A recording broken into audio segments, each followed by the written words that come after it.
फी barrel तेल की कीमत $70 से नीचे आ गई है। 2 साल की कम तरीन सतह पर पहुंच गई है।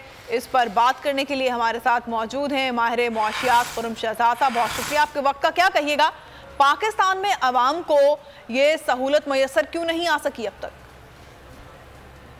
आज कीमतें बढ़ी हैं पाकिस्तान में। इसकी बड़ी वजह करेंसी की कदर में कमी है जो पिछले 15 दिनों में हुई है, क्योंकि हम जो पेट्रोलियम प्रोडक्ट्स हैं या क्रूड ऑयल है ये इंपोर्ट करते हैं ज़्यादातर, और जब भी हमारी करेंसी की कदर में कमी होती है तो इंपोर्ट कॉस्ट बढ़ जाती है।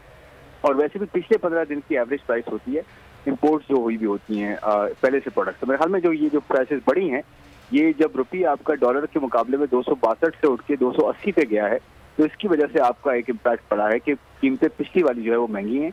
अब जो नई कीमतें आएंगी वो हो सकता है अगले 15 दिन तक, अगर आपकी करेंसी स्टेबल रही और इंटरनेशनल प्राइसेस जो है वो नीचे आती रही, तो आपको 15 दिन बाद हो सकता है एक छोटा सा रिलीफ गवर्नमेंट पास ऑन कर दे। लेकिन मैं ये कहूँगा क्योंकि हम IMF प्रोग्राम में हैं, जा रहे हैं दोबारा से, तो शायद बहुत बड़ा रिलीफ एक्सपेक्ट करना मुश्किल होगा। ठीक है, बहुत शुक्रिया खुर्रम शहजाद। आलमी मंडी में खाम तेल की कीमतों में बड़ी कमी।